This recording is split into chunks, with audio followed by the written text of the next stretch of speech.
Hello बंधुসকল আজি হল day 1 মই 90 দিনৰ চ্যালেঞ্জ লৈছো মই আপোনালোকক আগতেও এটা ভিডিওত মই কৈছিলো সো আজি এই ভিডিওত মই আপোনালোকক এটা ইউটিউবৰ নতুন ৰুলৰ বিষয়ে জনাম যে আজি কি যে আপোনালোকে হয়তো জানে মনিটাইজ কৰিবলৈ হলে আপোনালোকক 4000 টাইম ওয়াচ টাইম লাগে 4000 ঘন্টা আৰু 1000 সাবস্ক্ৰাইবাৰ লাগে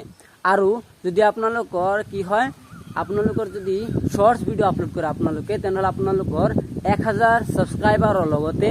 10 মিলিয়ন আপোনালোকৰ ভিউজ লাগিব কিন্তু মই আপোনালোকক কম আজি আপোনালোকৰ যদি 500 সাবস্ক্ৰাইবাৰ আছে আৰু 3 মিলিয়ন যদি আপোনালোকৰ ভিউজ আছে আপোনালোকে চ্যানেলটো মনিটাইজ কৰিব পাৰিব আপোনালোকে হয়তো ইউটিউবৰ নতুন ফিচাৰৰ বিষয়ে জানিছে আৰু এই ফিচাৰ কি হৈছে আপোনালোকে ব্ৰ্যান্ড কোলাবৰেচন নহয় আপোনালোকে ইয়াৰ পৰা বোনাস আপোনালোকে কৰিব পাৰিব নহলে আপোনালোকে কিবা এটা প্ৰডাক্ট ইউটিউবত বিক্ৰী কৰিব পাৰিব যদি আপোনালোকৰ 500 সাবস্ক্ৰাইবাৰ আছে আৰু আপোনালোকৰ যদি 3 মিলিয়ন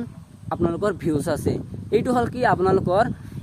এটা হল হাফ মনিটাইজেশন বুলি কোৱা হয় হাফ মনিটাইজেশন ইয়াৰ পৰা আপোনালোকে টকা ইনকাম কৰিব পাৰিব সো এই ফিচাৰটো কেনে লাগিল যদি ভাল লাগিছে চ্যানেলটো সাবস্ক্ৰাইব কৰিব আৰু এই ভিডিওটো যেটা লাইক কৰি যাব ধন্যবাদ।